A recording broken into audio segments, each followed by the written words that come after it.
아멘. 성경 말씀 함께 보시겠습니다. 고린도전서 10장 13절 말씀, 한 절 말씀 우리 합독하십니다. 고린도전서 10장 13절 말씀입니다. 신약성경 274페이지 고린도전서 10장 13절 말씀 시작.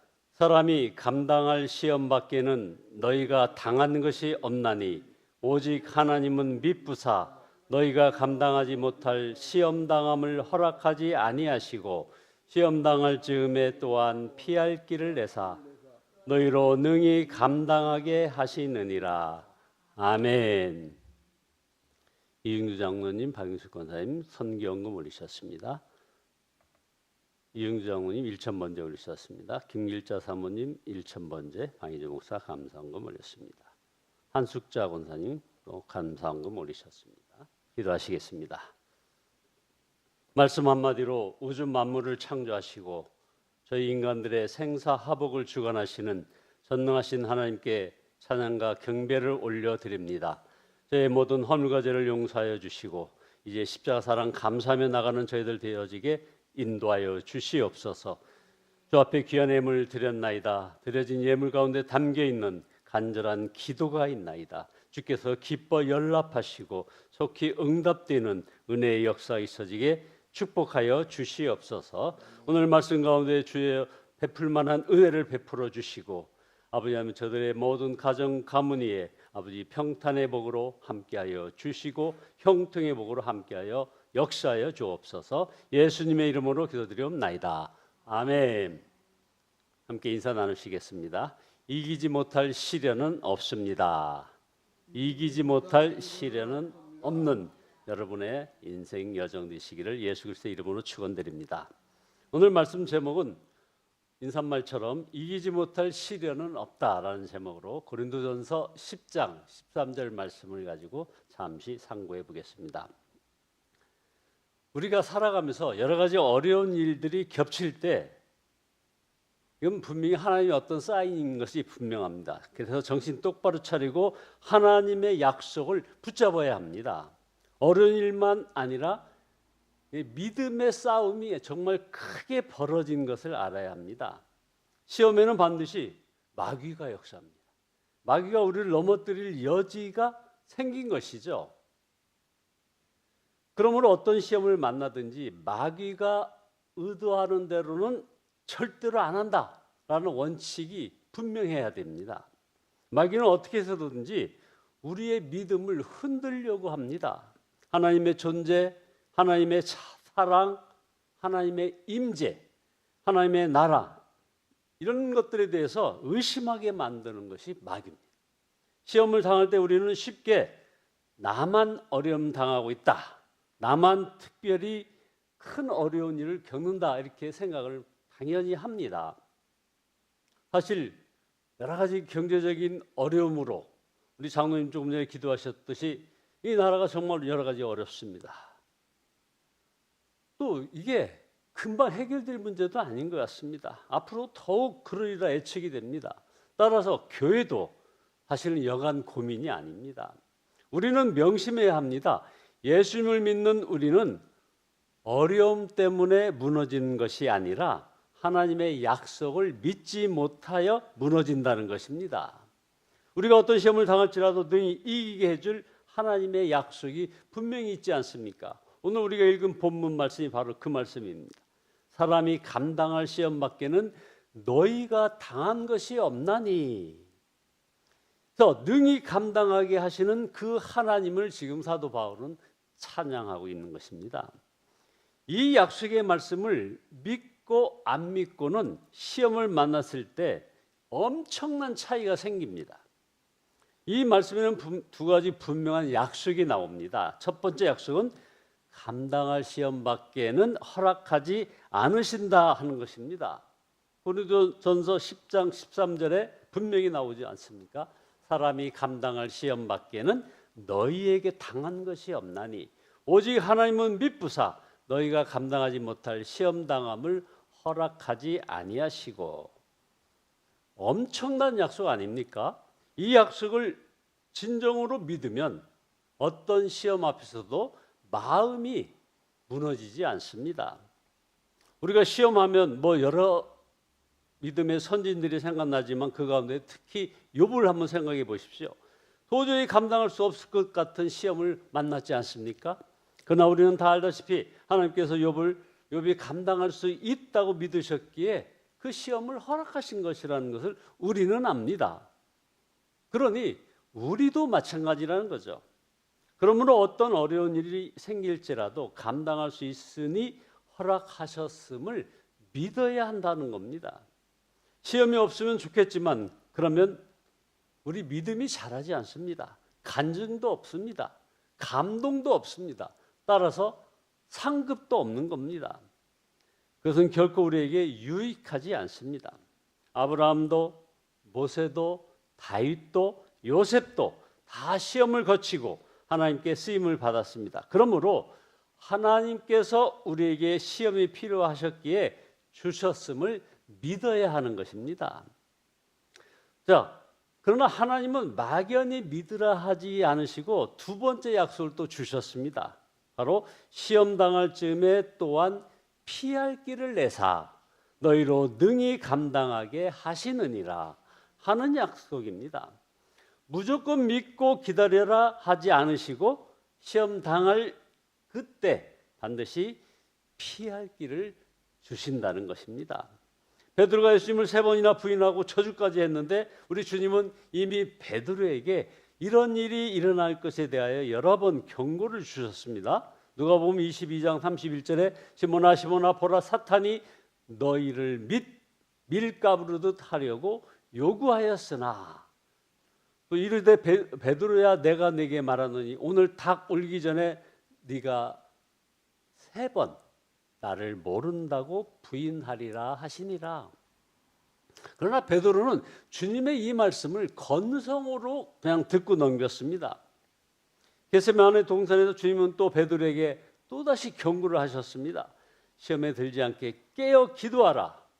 마음에는 언이로되 육신이 약하도다.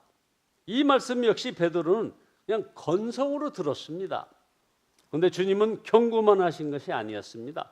베드로를 위해서 미리 기도하셨습니다. 누가복음 22장 32절에 그러나 내가 너를 위하여 내 믿음이 떨어지지 않기를 기도하였노니 너는 돌이킨 후에 내 형제를 굳게 하리라. 자, 이것은 주님께서 실패한 베드로를 위하여 준비하신 피할 길이었습니다. 마귀가 우리를 삼키려고 우는 사자같이 주위에 두루 다니고 있습니다. 그러나 하나님께서는 우리가 시험에 들지 않게 완벽한 준비를 다 해주셨다는 겁니다. 우리 옛사람이 예수님과 함께 십자가에서 죽게 하신 것입니다. 그러므로 우리는 나는 죽었습니다. 주님 안에서 죽었습니다. 고백하며 살면 마귀가 넘어뜨릴 수 없다는 것이죠. 그리고 어떤 시험보다 더 크신 예수님께서 우리 안에 거하시다는 겁니다. 얼마나 큰 약속입니까? 요한일서 5장 18절에 하나님께로부터 난 자는 조건이 분명히 있습니다. 하나님께로부터 난 자는 다 범죄하지 아니하는 줄을 우리가 아노라. 하나님께로부터 나신 자가 그를 지키심에 악한 자가 그를 만지지도 못하느니라. 사랑하는 가족들 사이에 왜 시험이 듭니까? 결국 예수님으로 행복하지 않기 때문이죠. 서로 행복하게 해달라, 기쁘게 해달라, 만족시켜달라고 요구하기에 시험이 드는 거 아니겠습니까? 예수님으로 행복하기에 다른 사람을 행복하게 해주려는 마음만 있다면 시험 들 일이 없는 것이죠. 우리가 할 일은 예수님과 친밀하고 사랑의 관계로 연합하여 사는 것입니다. 예수님을 3번이나 부인하고 저주까지 한 베드로가 어떻게 다시 그 시험에서 벗어날 수 있었을까요? 네가 나를 사랑하느냐는 주님의 질문 때문이었습니다. 우리에게도 주님은 동일하게 질문하십니다. 네가 나를 사랑하느냐? 이 질문에 모든 시험거리가 다 녹아집니다. 예수님께서는 하늘 보좌를 버리고 우리에게로 오셨습니다. 지금도 성령으로 우리 안에 거하여 계십니다. 그런데 왜 우리에게 예수님이 서먹서먹한 존재입니까? 우리 안에 예수님을 향한 간절함과 사랑이 없기 때문입니다.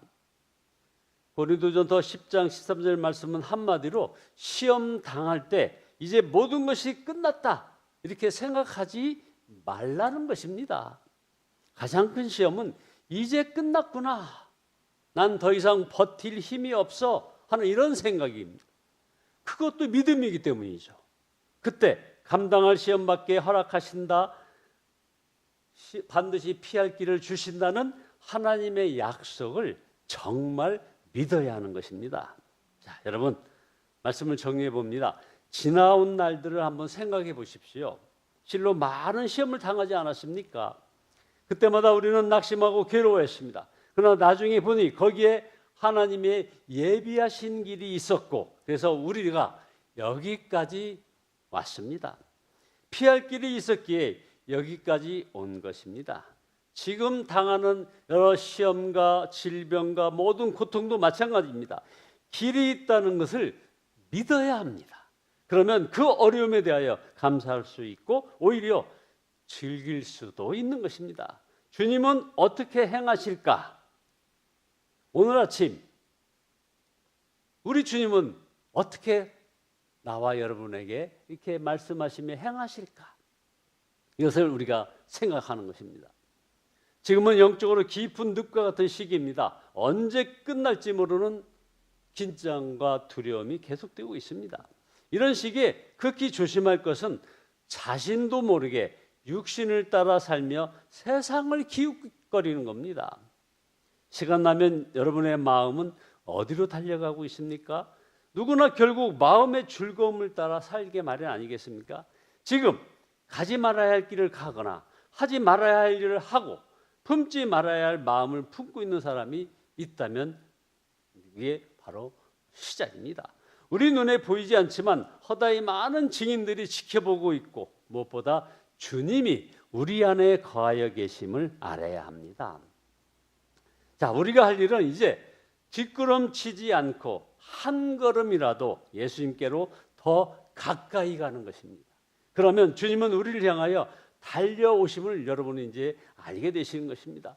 자, 뒤로 물러가면 내 마음이 그를 기뻐하지 아니하리라 하신 이 말씀을 염두에 두시고 이제 우리가 살 길은 어떤 형편에서도 예수님께로 한 걸음 더 다가가는 것임을 깨닫는 저와 여러분 모두 되시기를 예수 그리스도의 이름으로 축원드립니다. 기도하시겠습니다. 전능하신 주님을 찬양합니다. 그러나 회개합니다.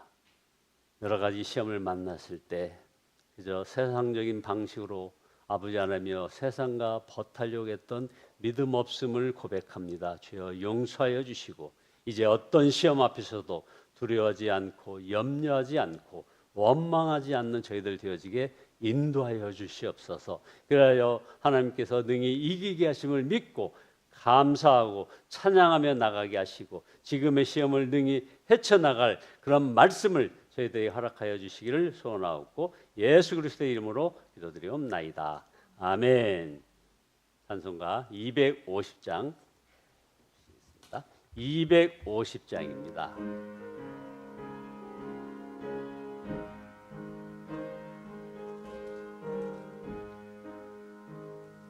구주의 십자가 보혈로 죄 씻음 받기를 원하네. 내 죄를 씻으신 주 이름 찬송합시다. 찬송합시다. 찬송합시다. 내 죄를 씻으신 주 이름 찬송합시다. 4절입니다. 내 주께 회개한 영혼은 생명수 가운데 젖었네. 흠없고 순전한 주 이름 찬송합시다. 찬송합시다. 찬송합시다. 찬송합시다. 내 죄를 씻으신 주 이름 찬송합시다. 아멘. 주여, 3찬양 중에 같이 기도하십니다. 주여